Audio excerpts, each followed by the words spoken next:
शैक्षणिक सत्र की शुरुआत के साथ ही प्राइवेट विद्यालय वेलफेयर एसोसिएशन और भी कई तरह की एसोसिएशन जो है वो प्रदेश में अब लगातार मुखर होती दिख रही हैं। कहीं मान्यता का सवाल तो कहीं एकेडमी का सवाल, कहीं कोचिंग सेंटर्स के खिलाफ आवाज़ बुलंद की जा रही है। भिवानी में भी प्राइवेट स्कूल वेलफेयर एसोसिएशन के द्वारा बाकायदा अब हुंकार भरी गई है और चेतावनी दी गई है कि अगर एकेडमी बंद नहीं की गई तो आने वाले दिनों में आंदोलन किया जाएगा। खुद एसोसिएशन के प्रदेश अध्यक्ष रामावतार शर्मा जी हमारे साथ हैं, उनसे बात करेंगे। शर्मा जी, जिस तरह से नए सत्र का आगाज़ होता है उसके साथ ही जो है आप लोग कहीं ना कहीं कोई नया शिगुफा छोड़ते हैं। इस बार क्या माना जाए, एकेडमी के खिलाफ आवाज़ बुलंद की गई है? रवि जी, ये शिगुफा नहीं है, ये हरियाणा के बच्चों का बचपन बचाने के लिए प्राइवेट स्कूल वेलफेयर एसोसिएशन पिछले 3 साल से प्रयास कर रही है और उसी का नतीजा है कि केंद्र की सरकार ने इन एकेडमीज़ के खिलाफ कानून बनाया कि 16 साल तक का बच्चा स्कूल टाइम में, +2 तक का बच्चा स्कूल टाइम में स्कूल में पढ़े। बच्चे का सर्वांगीण विकास तभी होगा जब वो स्कूल में जाएगा। स्कूल में बच्चा जाता है, खेलने के समय खेलता है, भागने के टाइम भागता है, उसका शारीरिक विकास भी होता है, उसका बौद्धिक विकास भी होता है, वो संस्कृति से भी ओतप्रोत रहता है। एकेडमी में क्या होता है कि बच्चों को एक कमरे में रोक कर 5 घंटे 6 घंटे और उसको रट्टाफिकेशन का द्वारा पढ़ाया जाता है। जो बच्चा डिप्रेशन में, उसको समझ नहीं आता, वो डिप्रेशन में चला जाता है और कोटा जैसी घटनाएं फिर जन्म लेती हैं। पिछले दिनों 25 बच्चे कोटा में सुसाइड किया और इस साल सेशन स्टार्ट हुआ नहीं है और 8 बच्चे सुसाइड कर चुके हैं। तो हम इन बच्चों के बचपन को बचाने के लिए, इनकी ज़िंदगी को बचाने के लिए ये जद्दोजहद है हमारी। आप एकेडमी के खिलाफ नहीं है, एकेडमी स्कूल बनाए ना, वो पैसा लगा के स्कूल बनाएं, सरकार से मान्यता लें और वो बच्चों को पढ़ाएं, हम उनका स्वागत करेंगे। इस प्रकार की जो अव्यवस्था है, शिक्षा का बाजारीकरण जो हो रहा है, जो बड़ी बड़ी एकेडमी प्रलोभन देकर कि हम बच्चों का ये कर देंगे, बच्चों को इतना छात्रवृत्ति देंगे, ये जो मीठा लोभ है, ये समझबाग दिखाकर इस प्रकार का जो काम करते हैं, हम उनके बिल्कुल खिलाफ हैं। और हमारा प्रयास है कि सरकार ने फैसला कर दिया है, सरकार ने कानून बढ़ा दिया है, अब ये लागू अधिकारियों को करना है। आज की प्रेस कॉन्फ्रेंस अधिकारियों को चेतावनी के लिए है कि अधिकारियों को स्पष्ट रूप से चेतावनी है प्राइवेट स्कूल वेलफेयर एसोसिएशन की, या तो इस कानून को ठीक ढंग से इम्प्लीमेंट करवाए और इन अकेडमियों को बंद करवाए, नहीं तो प्राइवेट स्कूल एसोसिएशन सरकार से बात करके और कोर्ट में जाकर इन अधिकारियों को भी हम ठीक करने का काम करेंगे जाहिर तौर पर। और इसके अलावा जो है, क्योंकि जब भी एकेडमी में बच्चे जाते हैं तो ये प्राइवेट स्कूल में ही कहीं ना कहीं नाम चलता है, सरकारी स्कूल में उनका नाम नहीं चलता है। तो क्या ऐसे स्कूलों के खिलाफ कार्रवाई नहीं होनी चाहिए? उनके खिलाफ क्या कार्रवाई की आप कभी बात नहीं करते हैं? बिल्कुल, मैं उनके खिलाफ भी कार्रवाई, प्राइवेट स्कूल जो इस प्रकार के बच्चों को, एकेडमी के बच्चों को स्कूल टाइम में एडजस्ट करते हैं, उन स्कूलों के खिलाफ भी कार्रवाई, जो एकेडमी के खिलाफ कार्रवाई होनी चाहिए उससे डबल कार्रवाई उस स्कूल के खिलाफ होनी चाहिए। वो उससे डबल जिम्मेवार है, उससे डबल कसूरवार है। इस प्रकार के स्कूलों को हमने आइडेंटिफाई करके और उनको हमने वार्निंग दे दी है। अगर या तो आप ये काम छोड़ दें, नहीं तो आपके खिलाफ भी हम सरकार से बात करके और एक्शन लेंगे। आपने बताया कि एकेडमी बिना मान्यता के, बिना किसी तरह के प्रपत्र के चलती हैं। कई स्कूल ऐसे हैं जो कि मान्यता जिनके पास नहीं है वो भी लगातार चलाई जा रही हैं। तो ऐसे स्कूलों के खिलाफ किसी तरह की कार्रवाई की कोई बात कभी नहीं की जाती आपके एसोसिएशन के? बिल्कुल, हमारी एसोसिएशन ने अब की बार सूचीबद्ध करके और उन स्कूलों की सूची डिपार्टमेंट को सौंपी है।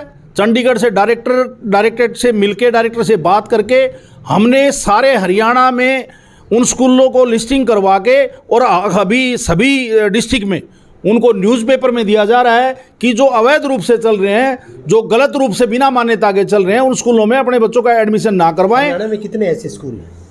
मैं उनको स्कूल नहीं कहूँगा, वो दुकान है, शॉप हैं, वो दुकानदारी करते हैं। क्योंकि 2 कमरों में बच्चों को बैठा कर उन बच्चों का जीवन खराब करने का, भविष्य खराब करने का काम कर रहे हैं, तो वो स्कूल नहीं हो सकते। वो तो स्कूल अगर है तो स्कूल में तो बच्चे को सुविधाएं दी जाती हैं, हवादार कमरे होंगे, पानी, स्वच्छ पानी होगा, बच्चों को खेलने का मैदान होगा, तो वो स्कूल होते हैं। इस प्रकार की जो दुकानें हैं, प्राइवेट स्कूल वेलफेयर एसोसिएशन बिल्कुल उनके सख्त खिलाफ है और उनको भी बंद करवाने के लिए जो हमारे से बन पाएगा हम करेंगे। और सरकार ने नोटिस भी जारी किए, डिपार्टमेंट ने नोटिस भी, अभी भिवानी की लिस्ट बनी है, नोटिस जारी किए हैं कि इन स्कूलों को 31 मार्च से बंद किया जाना है। 1 अप्रैल से पेरेंट्स से भी अधिकारियों ने आग्रह किया कि ऐसे स्कूलों में बच्चों का दाखिला ना करवाएं जिनके पास मान्यता नहीं है। अप्रैल भी शुरू हो चुकी है कहीं ना कहीं, तो आपको लगता है कि कार्रवाई हो पाएगी ऐसे स्कूलों के खिलाफ? लगता नहीं, मेरे को 100% विश्वास है कि ऐसे स्कूलों के खिलाफ, ऐसी दुकानों के खिलाफ, ऐसे एकेडमीज के खिलाफ बहुत जल्दी और बहुत बड़ी कार्रवाई होगी। और नोटिस तो हो चुके हैं, उनको बंद भी किया जाएगा, ऐसा मेरा विश्वास है। अगर कोई अधिकारी कोताही बरतता है तो फिर वो अधिकारी को हम सरकार से बात करके सरकार को उसकी पूरी वो बताएंगे, कौन अधिकारी पैसे लेके इस प्रकार की एकेडमियों को बचा रहा है, कौन अधिकारी पैसे लेके इस प्रकार के स्कूलों को बचा रहा है, तो उसकी भी हम शिकायत करेंगे। और हमने एक एडवोकेट को हायर किया है Punjab and Haryana high court में भी और भिवानी की कोर्ट में भी। इस प्रकार के जो हमारे केस हैं वो एडवोकेट देखेंगे और हम कोर्ट में भी उन स्कूलों को उन अधिकारियों को लेके जाएंगे। में स्टेशनरी के नाम पर, किताबों के नाम पर अभिभावकों की जेबों के साथ खिलवाड़ किया जाता है, उसको बंद नहीं किया जाना चाहिए। इस तरह का जो खिलवाड़ है, इस तरह से जो आर्थिक शोषण है, उसको बंद नहीं किया जाना चाहिए, जो आरोप प्रत्यारोप लगाए जाते हैं। Ravi ji, private school association का एक ध्येय है कि हरियाणा का बच्चा क्वालिटी एजुकेशन ले, हरियाणा के बच्चे का विकास हो। प्राइवेट स्कूल एसोसिएशन की हमेशा ये सोच रही है। हम कभी भी बाजारीकरण की बात नहीं करते। अगर कोई इस प्रकार का काम स्कूल करता है वो गलत है। स्कूलों को अपनी जो लिस्टें हैं किताबों की, प्राइवेट पब्लिशर की किताब लगाया जाना कितना वाजिब मानते हैं? वो गलत है, पर उसके पीछे एक बहुत बड़ा कारण है। एनसीईआरटी की किताबें समय पर मिलती नहीं हैं। पेरेंट्स हमारे से जवाबदेही हमारी है, पेरेंट्स के प्रति, बच्चों के प्रति हमारी जवाबदेही है। कमीशन का खेल नहीं लगता कि पर्टिकुलर जो है बुक शॉप्स हैं उनको हायर किया जाता है, बड़े कमीशन का कहीं बड़े गोलमाल का निशान नहीं लगता? अगर इस प्रकार का कोई काम होता है तो प्राइवेट स्कूल वेलफेयर एसोसिएशन उसके खिलाफ है। हम ऐसे स्कूलों को जो कमीशन खोरी का काम करते हैं उनको सपोर्ट नहीं करते। हम तो ये चाहते हैं, एसोसिएशन की एक सोच है कि जो बुक्स हमने लगाई उनको आप पब्लिक में सबको दीजिए ना लिस्ट। आप सारे जो किताबों की दुकान है, जरूरी नहीं है कि एक ही दुकान पे मिले, वो हर जगह वो किताब मिलनी चाहिए। बच्चे को किसी प्रकार की परेशानी नहीं होनी चाहिए, अभिभावक को किसी प्रकार की परेशानी नहीं होनी चाहिए, हमारी सोच है। एक अहम सवाल उठा था विगत में भी, कई सारे स्कूल बंद किए जाने का विभाग के द्वारा, निदेशालय के द्वारा निर्णय लिया गया था। मान्यता उनकी थी नहीं, उन बच्चों के रोल नंबर रोके गए थे, बच्चों के भविष्य के साथ खिलवाड़ की बात भी कहीं ना कहीं आती है।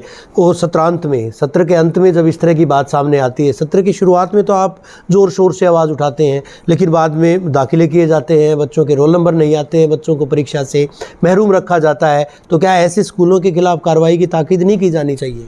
रवि जी, वो स्कूल बिना मान्यता के नहीं है, उनके पास अस्थायी मान्यता है, टेम्परेरी मान्यता है जो 20 साल से चल रही है।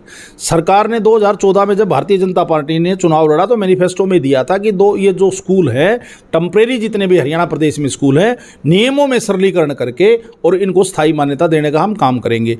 तो हमारा सरकार से आग्रह है कि इन स्कूलों को साल दर साल इस प्रकार की परेशानी का सामना पेरेंट्स को और स्कूलों को ना करना पड़े, तो नियमों में छूट देकर ऐसे 930 के करीब पूरे हरियाणा प्रदेश में स्कूल बसते हैं, बाकी तो मान्यता ले गए। इन 930 के पास अस्थायी है, उनको भी स्थायी काम पर करवाने का काम प्राइवेट स्कूल वेलफेयर एसोसिएशन बात करके अधिकारियों से, सरकार से, मंत्रियों से बात करके, मुख्यमंत्री जी से बात करके उन स्कूलों को भी स्थायी करवाने का काम करेंगे। 134A को लेकर के भी कहीं ना कहीं बात आई थी, तो ऐसे बच्चे थे जिनके दाखिले किए गए थे, उसके बाद फीस का उनका कोई एक तरह से विवाद पैदा हुआ था।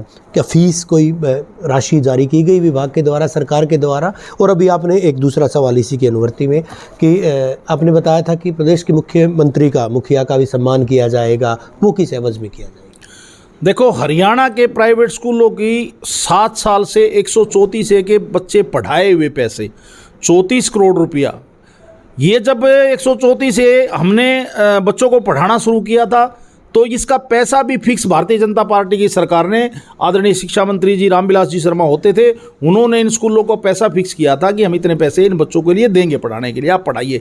हमने शहर स्वीकार किया था जो सरकार ने निर्धारित कर दिया, उस पैसे में हमने उन बच्चों को पढ़ाया। हम 7 साल से लगातार इसकी डिमांड कर रहे थे, मांग कर रहे थे। अब नए मुख्यमंत्री ने आते ही हमारी वो मांग, नए वित्त मंत्री ने हमारी वो मांग मान के और वो पैसा 34 करोड़ रुपया रिलीज़ कर दिया। वो हमारी जो ग्रांट थी पीछे की, वो सारा पैसा 134A का भी और आपकी चिराग योजना का भी पैसा जो पेंडिंग था वो इन्होंने रिलीज कर दिया। तो जो काम उन्होंने किया है उसके लिए अभिनंदन के तो पात्र हैं, हम उनका अभिनंदन इस एवज में करना चाहते हैं। लेकिन आखिरी सवाल, ये सवाल भी उठते रहे हैं कि जो 10% बच्चों को पढ़ाया जाना था, मेधावी बच्चे, गरीब बच्चे जो कि टेस्ट पास करके आते थे, उनके साथ सौतेला व्यवहार किया जाता रहा है अभी तक जो है स्कूलों में, बस फीस के नाम पे, या उन बच्चों को जो फीस नहीं देते उनको अलग से बैठाना, कक्षा में ना घुसने देना, इस तरह के मामले प्रदेश में आते रहे हैं। तो क्या इस तरह का व्यवहार, इस तरह की बातें जो है सही मानते हैं आप? बिल्कुल गलत हैं।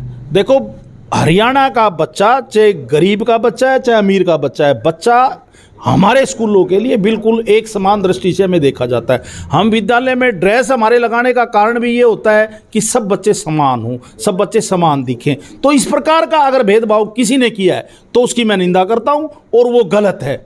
इस प्रकार का व्यवहार किसी भी बच्चे के साथ प्राइवेट स्कूल एसोसिएशन से जुड़े हुए स्कूल नहीं करते।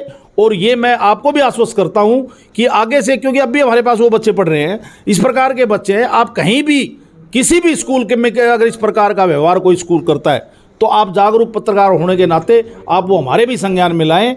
उस स्कूल का हम खुद इलाज करेंगे अगर इस प्रकार का कोई काम करता है। शुक्रिया हमसे बात करने के लिए।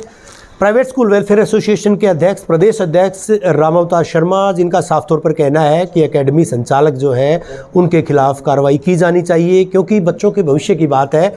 बच्चों के भविष्य को एक कमरे में बंद करके, कैद करके उसको जो है रखना वाजिब बात नहीं है। उसके खिलाफ पहले अधिकारियों से बात की गई है, सरकार से मांग की गई है। अगर ऐसा नहीं होता है तो न्यायालय की शरण भी ली जाएगी। और इसके साथ साथ जो अवैध रूप से स्कूल चलाए जा रहे हैं उनके खिलाफ भी कार्रवाई की बात कही गई है। हालांकि उन्होंने ये माना है कि जिस स्कूल में भी कहीं स्टेशनरी की बात आती है, अवैध तौर पर वसूली की जाती है किताबों के नाम पर, या मनचाहे जो बुक शॉप्स हैं वहाँ पर भेजा जाता है, तो निश्चित तौर पर ऐसा किया जाना गलत है। उसका भी विरोध किया जाएगा और ऐसे स्कूलों के खिलाफ भी कार्रवाई की बात उनके द्वारा कही गई है। बहरहाल देखना होगा कि वेलफेयर की बात करने वाली, वेलफेयर नाम की ये संस्था, ये एसोसिएशन कितना वेलफेयर कर पाती है। वीडियो जर्नलिस्ट सुमित अवस्थी के साथ रवि जांगड़ा, इंडिया न्यूज़, हरियाणा।